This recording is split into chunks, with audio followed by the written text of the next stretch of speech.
Okay, let's unpack this.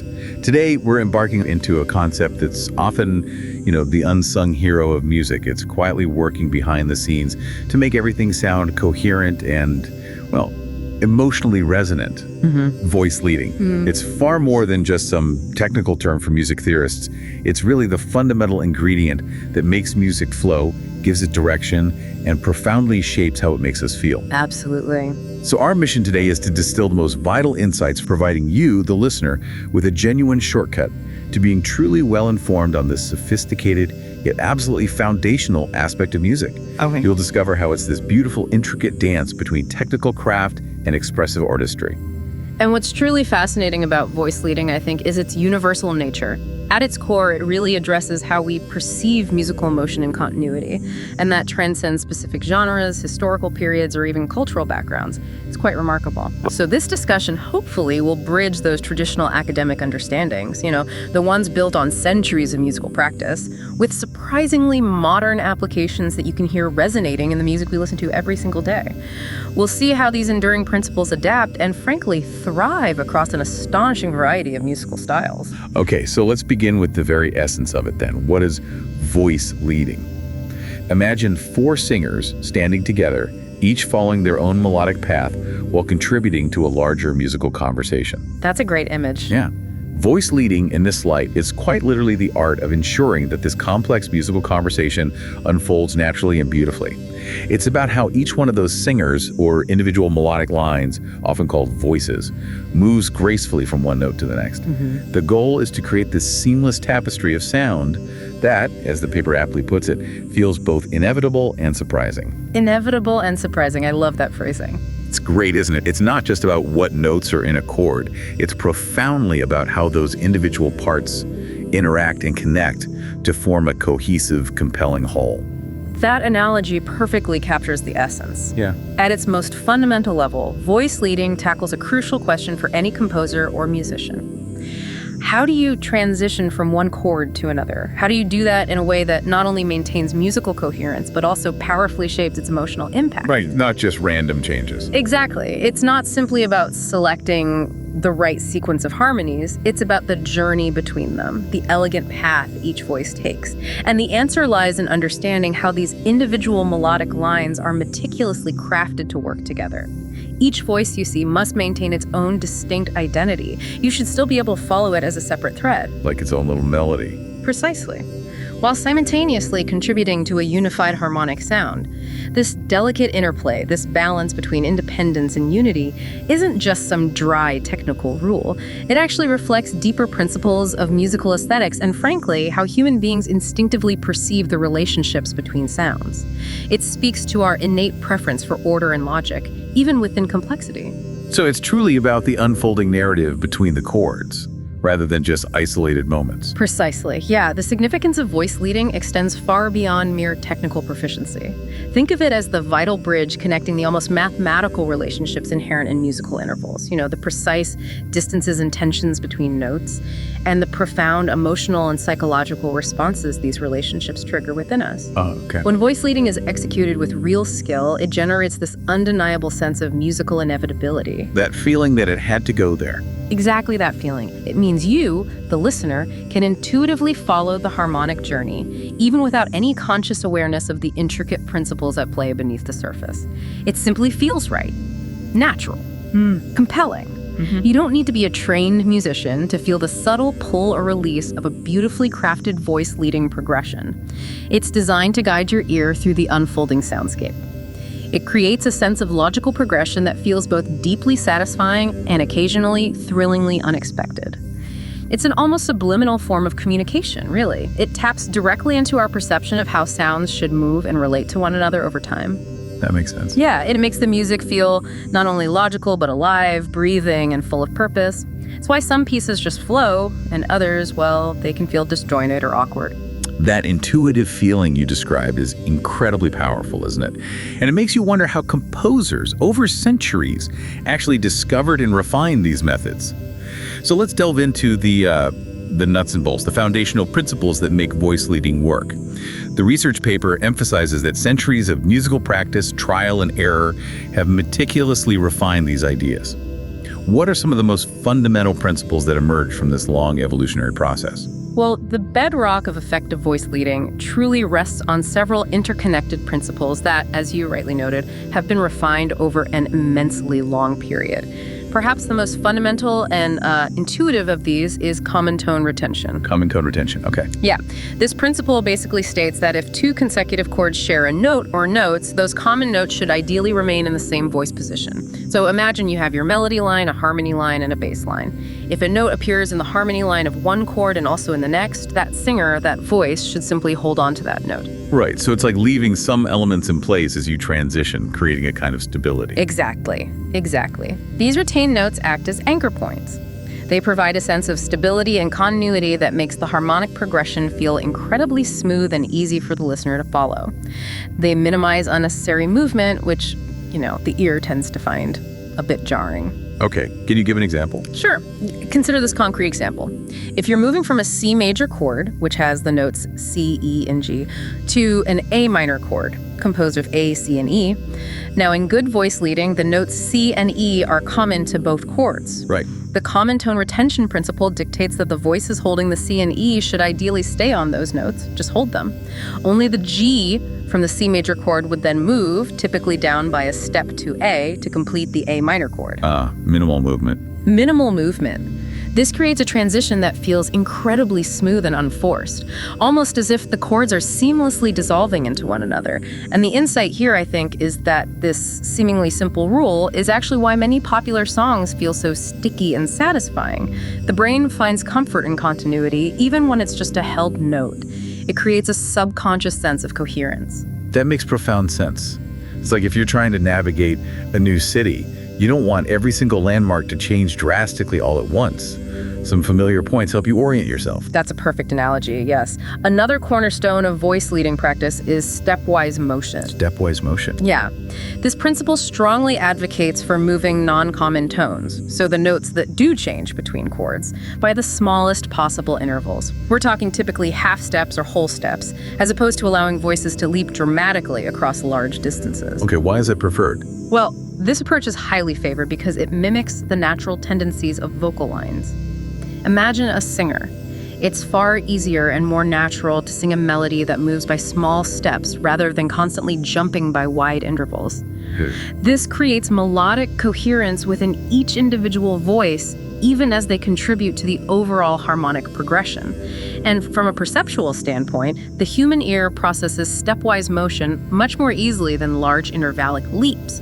So this makes stepwise voice leading an incredibly powerful tool for creating accessible and memorable musical experiences because it feels natural and easy to follow, almost like a conversation where each speaker takes small, logical steps in their argument. And then there are the rules about what not to do, like avoiding parallel perfect intervals. That always sounds a bit mysterious. What's the real reason behind that one? Yes. The avoidance of parallel perfect intervals, particularly parallel fifths and octaves, it's a fundamental tenet in traditional voice leading, and it really emerged from the deep-seated need to maintain independence between the individual voices. Independence, okay. Yeah. To understand this, imagine two singers again. If they both sing the exact same melody, always staying a perfect fifth or perfect octave apart, your ear tends to stop hearing them as two separate, independent voices. They sort of merge. They merge, exactly. They merge into what sounds like a single, thicker melodic line. This effectively creates a momentary collapse of the polyphonic texture, where multiple independent melodies are supposed to be sounding simultaneously. It's as if they temporarily lose their unique identity and just become one, host or speaker. So the goal is really to keep each singer distinct in the musical conversation. Exactly. While this specific parallel motion can be used deliberately for particular artistic effects, especially in more modern contexts where maybe unity or power is desired, traditional voice leading generally seeks to preserve the distinct character and independence of each voice. So to achieve this separation, composers are encouraged to use contrary motion, where voices move in opposite directions, one up, one down, or oblique motion, where one voice stays still while another moves. These techniques ensure that each singer maintains their unique contribution, preventing the texture from becoming, muddy or undifferentiated. The insight here is that these aren't arbitrary rules. They weren't just made up. They were developed to ensure clarity and independence, allowing the listener to truly appreciate the intricate weaving of multiple melodic lines. It's about ensuring that each thread in the musical tapestry remains visible and vibrant. That's fascinating. It's like these principles weren't just arbitrary strictures. They were developed to make the music sound clearer, more individual, and more engaging, even when parts are working together. So how did these ideas develop and evolve over time? Here's where the history gets really compelling. Indeed. The development of voice-leading principles truly mirrors the broader evolution of Western harmonic practice over centuries. It moved from purely melodic considerations to increasingly complex harmonic structures. If we journey back to the Baroque period, composers like Johann Sebastian Bach, well, they established voice leading as an absolutely fundamental, inseparable aspect of compositional craft. The master himself. Absolutely. His famous chorales, for example, they're not merely hymns. They are profound masterpieces of voice leading. In each of his chorales, every single voice, from the highest soprano down to the lowest bass functions, as a singable, independent melody. Yet simultaneously, these independent lines intertwine to create incredibly sophisticated, rich, and emotionally resonant harmonic progressions. Wow. Bach's work unequivocally demonstrated that rigorous technical mastery in voice leading and profound emotional expression were not mutually exclusive. In fact, the former served as the very foundation for the latter. It wasn't about being rigid for rigidity's sake. It was about precision as a means to achieve peak musical and emotional impact. So it became the bedrock upon which powerful, complex music was built. Precisely. Then, as we transition into the classical period, these practical voice-leading principles began to be codified into more formal pedagogical systems. Thinkers and theorists like Johann Joseph Fuchs, with his seminal work Gratis ad Parnassum on species counterpoint, he developed systematic methods for teaching students how to achieve smooth, logical voice connection. So formal training manuals started appearing. Exactly. These systematic approaches provided composers with clear, reliable frameworks for creating highly coherent and aesthetically pleasing harmonic progressions. And the genius was that these frameworks didn't stifle creativity. Rather, they provided a robust grammar of music that enabled immense creative freedom within established logical parameters. It was about teaching a musical language with precision, enabling sophisticated and eloquent communication through sound. And then the Romantic era comes along, and you often hear about composers breaking all the rules. Was voice leading just abandoned then? Did they throw it out? That's a common misconception, actually. It's more accurate to say that the Romantic era brought significantly expanded harmonic vocabularies that challenged traditional voice-leading conventions, but largely maintained its essential spirit. Okay, so not abandoned, but stretched. Stretched, bent, adapted. Composers of this period, like Wagner or Chopin, began exploring what we call chromatic voice leading. This is where the traditional stepwise motion was often enriched by the liberal use of chromatic passing tones, those notes that fill in the gaps between chord tones, creating a smoother, often more yearning sound.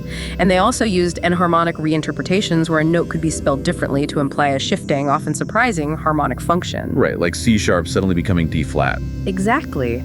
And that small change can pivot the harmony in a completely unexpected direction. This period profoundly demonstrated the remarkable adaptability of voice-leading principles. They weren't rigid, unbreakable laws. Instead, they were fundamental ideas that could be stretched, bent, and reinterpreted to serve new, more emotionally charged and harmonically complex musical languages. It was an evolution, not a wholesale rejection of the core concepts. The true mastery here wasn't in merely breaking rules, but understanding them so deeply that one knew when and how to bend them for maximum emotional impact. That's a hallmark that distinguishes good composers from truly great ones, voice leading across diverse genres and applications. That adaptability is clearly key because music is always evolving, always finding new forms. So what does this all mean for the music we hear today? How do these centuries-old principles, refined by Bach and Fuchs, connect to modern styles, from jazz clubs to blockbuster film scores? That's a crucial question because voice leading is anything but a relic of the past. It's vibrantly alive and constantly adapting. Jazz music, for instance, has truly revolutionized how voice leading is applied, particularly through the concept of guide tone voice leading. Guide tone voice leading. Okay, what are guide tones? This approach specifically focuses on the smooth connection of certain chord tones that are critical for defining the harmonic function of a chord. We're talking primarily about the third and the seventh of a chord. These specific tones are often called guide tones because they literally guide the listener's ear through the harmonic progression. They point the way. They point the way. The jazz tradition recognizes that not all chord tones require equal attention in voice leading. This allows composers and arrangers to create incredibly sophisticated and colorful harmonic progressions with remarkable efficiency. For example, in a typical IAV progression, that's a foundational tension and release chord sequence you find in countless jazz standards, the guide tones often create a beautiful, descending chromatic line that provides a strong sense of harmonic direction, while other voices might have greater melodic freedom. This creates that rich, flowing sound that is instantly recognizable as jazz. So it's about streamlining the movement, focusing the listener's ear on what's most essential for the harmonies progression. Exactly. Jazz also frequently employs close position voicings, especially in ensemble arrangements. Close position, meaning the notes are clustered together. Yes, exactly. This means the upper voices of a chord are kept within a relatively narrow range, often just a few notes apart, while the bass voice typically moves more freely to establish the harmonic roots. This approach allows for very rich, dense, and sophisticated harmonic progressions that would be challenging to achieve with wider, more open voicings, while simultaneously maintaining practical constraints for performers, especially on instruments like piano or guitar. The resulting sound truly captures the essential character of jazz harmony, which is often dense and colorful, yet still accessible to performers and highly expressive. And what about popular music? It often sounds a lot simpler on the surface, perhaps, but I bet voice leading is still profoundly at play there too. Absolutely. Popular music has adapted voice leading principles to serve completely different aesthetic goals, often prioritizing immediate emotional impact and accessibility.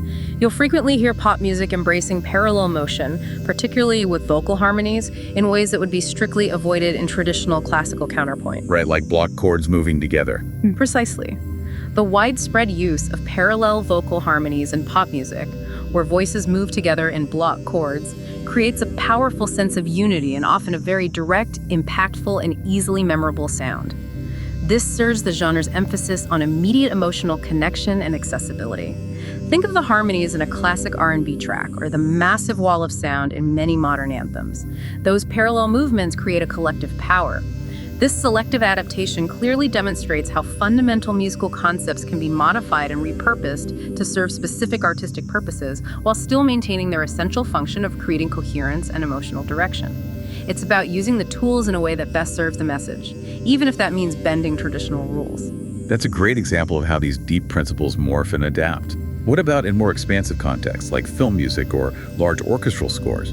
The sounds there can be so vast and complex. Indeed. Film composers have developed incredibly sophisticated approaches to voice leading precisely because of the unique and demanding requirements of cinematic storytelling. Their music needs to powerfully support the dramatic narrative, often in fleeting moments, while consistently maintaining musical coherence. This necessity has led to really innovative applications of even traditional voice leading principles. How so? Well, composers, you can think of someone like Max Richter, known for his minimalist, deeply emotive scores, have masterfully demonstrated how minimal voice movement, sometimes just holding a common tone or moving by a single step, can create profound emotional impact. They meticulously use common tone retention and subtle stepwise motion to build exquisite tension and release, precisely mirroring the emotional arc of cinematic scenes. The smallest shift in a voice can feel momentous on screen, creating incredible suspense or poignant resolution. Wow. And orchestrating all that must be a monumental challenge. You're not just dealing with 4 singers anymore. You have a whole orchestra with dozens of instruments, each with its own character. That's where orchestral voice leading presents unique and complex challenges. Absolutely. It's primarily related to instrumental timbres, ranges, and the sheer number of parts. Effective orchestral voice leading isn't just about pitch relationships. It's about how different instrumental colors interact, blend, or contrast as individual voices move between sections of the orchestra. The the sound color itself. Yes. Consider the delicate art of seamlessly transferring a melodic line from the shimmering strings to the warm woodwinds, or the careful balancing of powerful brass voices to ensure they don't overpower other sections.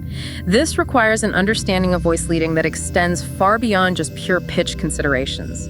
It encompasses the full spectrum of orchestral sonority, how instruments blend, how their unique attack and decay qualities affect the perception of individual lines, and how different instrument combinations alter the harmonic color. It's incredibly nuanced. Furthermore, contemporary film composers and orchestral arrangers have also explored extended voice leading techniques. This includes incorporating elements like pitch bending, microtonality using intervals smaller than a traditional half step, which you find in many non-Western musics, and deliberate timbral shifts, where the quality of the sound itself changes as a voice moves. These techniques allow composers to create unique, culturally specific sounds or highly evocative sonic landscapes, all while maintaining the underlying coherence that effective voice leading provides. It's about expanding the sonic palette without losing the fundamental principles of musical logic and flow. So if it's so adaptable, does voice leading show up in music outside of Western classical or popular traditions? Is it a universal language of musical structure, in a way? That's a truly fascinating area of ongoing study, and the answer is a resounding yes in various forms. The application of voice-leading principles to non-Western musical traditions has, in fact, given rise to intriguing hybrid and fusion approaches that genuinely expand the possibilities of harmonic expression globally. Really? For instance, Indian film music has brilliantly developed techniques that combine Western harmonic progressions with their deeply rooted traditional raga structures. Some theorists even describe this fascinating blend as melharmony, a fusion of melodic and harmonic thinking that aims to maintain the essential character and integrity of both traditions simultaneously. It's a testament to creative synthesis. Melharmony, interesting. Isn't it? These cross-cultural applications powerfully demonstrate that voice-leading principles can indeed transcend their Western origins to serve broader musical purposes.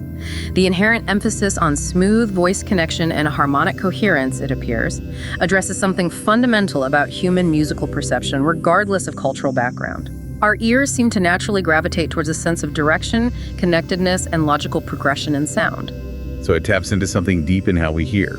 It really seems to. This makes voice leading an incredibly valuable and adaptable tool for composers working across virtually any cultural boundaries, highlighting its deeply ingrained relevance to how we process and appreciate music. It suggests a shared cognitive framework for understanding musical order. That's a profound point about its seemingly universal nature. And just when you think you've grasped the concept, there are even deeper, more abstract ways of understanding how it all works. Okay, let's unpack this even further. How do leading theorists analyze these intricate movements and reveal even more about X-raying the music? Right. This is where we move into advanced theoretical frameworks that provide incredibly sophisticated lenses for understanding the multi-layered operations of voice leading. One of the most influential is Schenkerian analysis, developed by the Austrian music theorist Heinrich Schenker. Schenkerian analysis, okay. His revolutionary approach reveals that voice leading operates not just on the surface level, note by note, but at multiple interconnected structural levels simultaneously. Schenker's central concept is the ersatz, or fundamental structure. He argued that beneath the complex surface of a piece of tonal music lies a simpler underlying voice-leading framework. A kind of skeleton. Exactly, a structural skeleton. This framework, the ersatz, demonstrates how fundamental voice-leading principles govern not only surface-level chord progressions, but also the large-scale harmonic architecture of an entire piece, sometimes spanning hundreds of measures. So the smallest details are intrinsically connected to the grand, overarching plan of the music, like a fractal. In a way, yes. Precisely.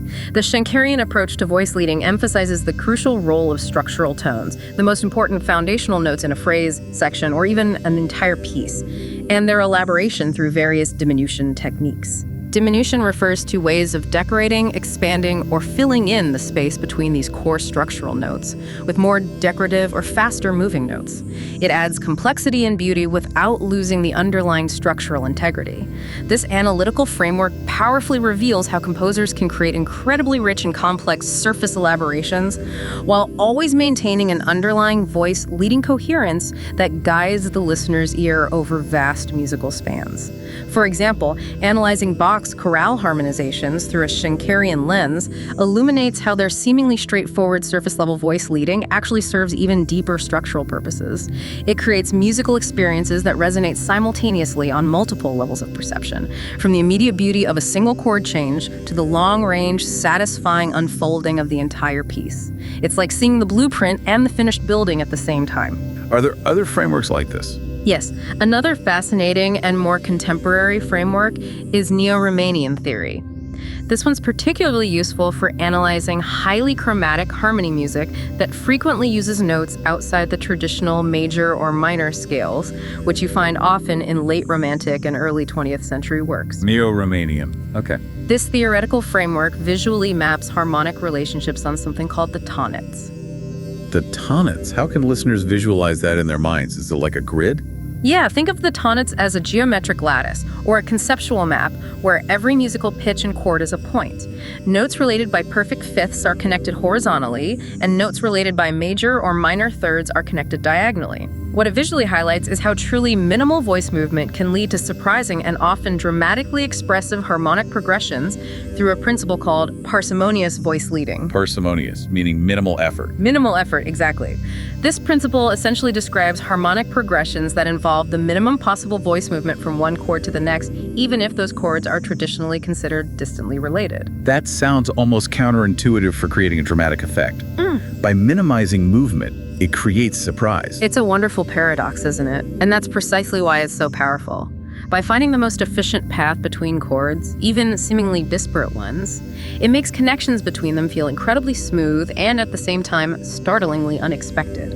It creates a sense of effortless transformation. The value of this transformational approach to voice leading, offered by Neo-Romanian theory, has proven especially valuable for analyzing late Romantic and contemporary music. This is music where traditional functional harmony, where chords have predictable gravitational pulls towards a tonic, often gives way to more fluid, less directionally rigid relationships. It brilliantly demonstrates the adaptability of voice-leading principles to vastly expanded harmonic vocabularies, showing their flexibility beyond strict classical rules and helping us understand why some of the most adventurous modern music still feels coherent, still holds together. This all sounds incredibly sophisticated. Something musicians must spend years, if not decades, truly mastering. So what does this all mean for someone wanting to learn music today or even just appreciate it more deeply? How is voice leading typically taught in contemporary musical education? It truly is a cornerstone of musical education. Yeah, regardless of the instrument or genre, effective voice leading pedagogy today absolutely must strike a thoughtful balance between theoretical understanding and practical application. The overarching goal is to help students develop both sharp analytical skills, the ability to understand why certain musical choices sound good and function effectively, and intuitive creative skills, the ability to make music sound good and expressive.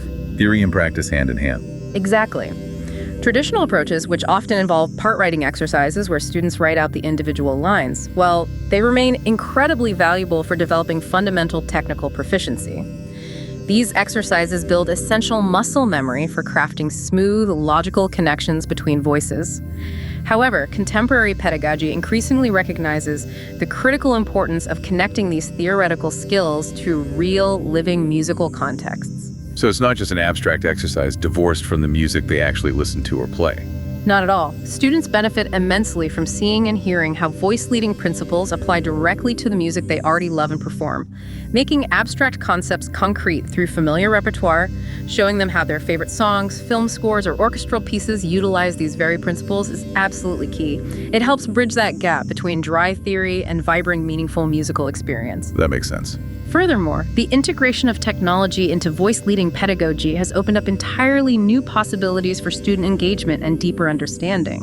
Interactive software, for instance, allows students to instantly hear the results of their voice-leading decisions, providing invaluable immediate feedback.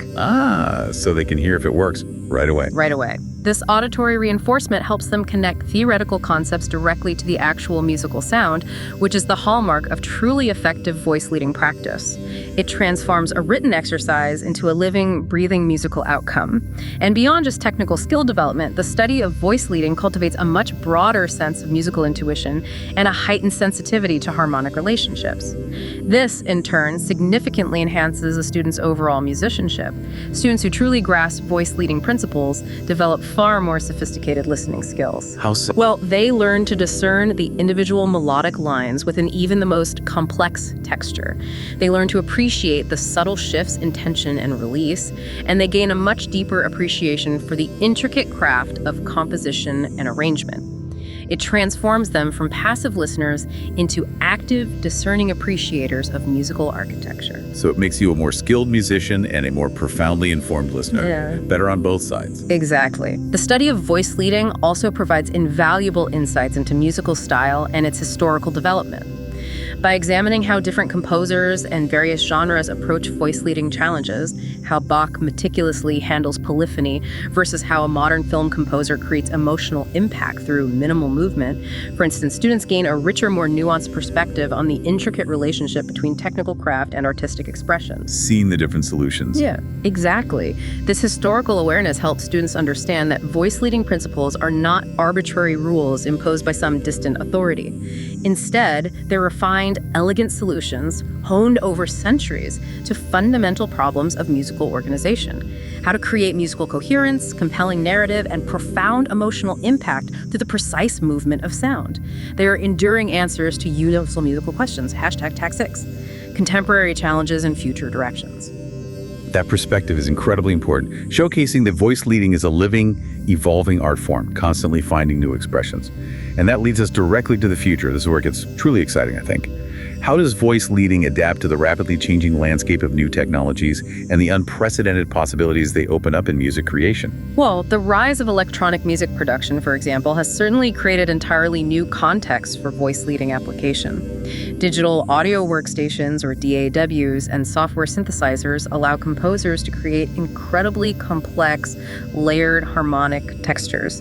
Textures that would have been physically impossible or prohibitively expensive with acoustic instruments alone. Right, the possibilities are huge now. They are. Yet, even within these new digital soundscapes, the principles of voice leading remain remarkably relevant for creating coherent, purposeful, harmonic progressions.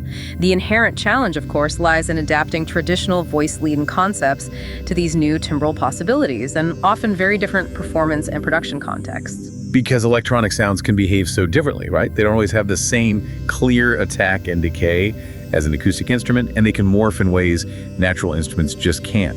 Precisely. In electronic music, the unique sonic properties of synthesizers and sampled sounds can sometimes blur the clear boundaries between individual voices that we might expect from an acoustic ensemble. This blurring has led to new approaches to voice leading that consider not only traditional pitch relationships, but also textural coherence. Textural coherence, so how the overall sound flows. Exactly. It's not just about which note moves to which, but how the overall sound design of those moving lines contributes to the sense of flow, density, and emotional impact. The result is an expanded understanding of voice leading that encompasses both traditional harmonic considerations and contemporary concerns with complex sound design and production aesthetics.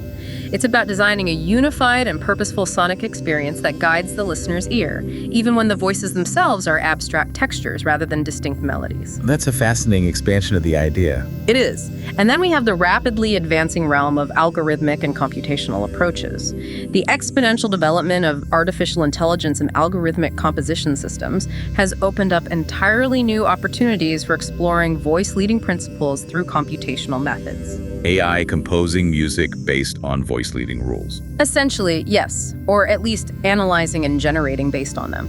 These sophisticated systems are capable of analyzing vast quantities of existing musical data, meticulously identifying intricate voice-leading patterns within canonical works or popular music. They can then, using advanced statistical models, generate entirely new harmonic progressions based on their learned understanding of effective voice connection. Now, while these computational approaches certainly cannot replace the nuanced intuition and profound creativity of a human composer, We hope not. right, but they provide incredibly valuable tools for exploring the theoretical foundations of voice leading and for generating novel compositional possibilities that might be truly beyond human imagination alone. So, in essence, AI could help us discover entirely new and compelling ways for musical voices to interact, ways we haven't thought of. Potentially, yes.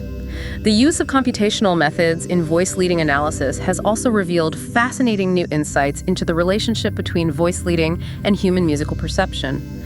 By analyzing how listeners respond to different voice leading strategies, for example, by tracking brain activity or emotional responses to various harmonic progressions, researchers can refine their understanding of why certain approaches are more effective or more pleasing than others. Wow, so scientific validation for musical choices. In a sense, yes. It provides valuable empirical support for traditional pedagogical approaches, confirming what composers have intuitively known for centuries, while simultaneously identifying entirely new possibilities for harmonic innovation and emotional impact. It's a powerful and dynamic feedback loop between art, science, and technology, continuously pushing the boundaries of what's musically possible and perceptually engaging. This has been an incredible journey, truly a deep dive into the very heart of what makes music tick. So as we take a step back and look at the big picture, what does all this mean for us? What's the takeaway? Well, ultimately, voice leading remains one of the most fundamental and enduring aspects of musical composition because it addresses core questions about how musical sounds relate to each other, not just as static points, but dynamically over time. The principles that govern effective voice leading, whether applied consciously or intuitively, seem to reflect deeper truths about human musical perception and the intricate ways in which we process harmonic information. Right. Whether these principles are applied to the intricate polyphony of a Bach chorale, the rich density of a jazz improvisation, or the expansive soundscapes of contemporary electronic music, voice leading consistently provides a robust framework for creating musical coherence that truly transcends stylistic boundaries. It's a testament to the universality of certain human perceptual tendencies. It's like the secret sauce that makes music feel intrinsically right or wrong, even if we don't consciously know why. It absolutely is, yes. The study of voice leading beautifully illuminates music composition as both a meticulous craft and a profound art. It demands exceptional technical skill, a mastery of those principles we've discussed, and equally, a deep intuitive creative sensitivity. The composer who truly masters voice leading gains access to an incredibly powerful tool for creating profound emotional impact through sophisticated harmonic progressions that manage to feel both utterly inevitable and delightfully, wonderfully surprising. That paradox again. The creation of fresh surprise through intelligent adherence to logical underlying principles, that really captures the very essence of musical composition as a vibrant creative discipline. And as musical styles continue to evolve, and as new technologies create unprecedented possibilities for sound creation and manipulation, the principles of voice leading will undoubtedly continue to adapt, expand, and find new expressions. However, the fundamental goal, that of creating musical coherence and expressive power through smooth, purposeful voice connection, that will remain constant. It seems timeless. It does. This enduring relevance ensures that voice leading retains its profound importance for future generations of composers, performers, and critically, for listeners like you. The art of voice leading represents humanity's ongoing, beautiful quest to create meaning through sound, transforming abstract pitch relationships into deeply profound, universally resonant musical experiences. And if we connect this to an even bigger picture, the inherently collaborative principle embedded in voice leading, where individual voices work together in harmony to create something far greater, something more profound than the sum of their individual parts, that extends beyond just music itself. How so? Well, it reflects broader human values of cooperation, sophisticated communication, and shared creativity. In this sense, the study of voice leading offers insights not only into musical craft, but also into the fundamental ways in which human beings create meaning and beauty through collective artistic expression. It's a miniature symphony of human collaboration. That's a truly profound and beautiful way to think about it. So consider this, for you listening, the next time you listen to a piece of music, whether it's a centuries-old classical symphony or your absolute favorite pop song, can you start to hear the invisible dance of those individual voices? Can you perceive how they move together, creating that captivating feeling of inevitability and surprise that pulls you through the song? Pay attention to how those lines connect, how they subtly lead your ear from one moment to the next. You might just start to hear music in a brand new, even more compelling way.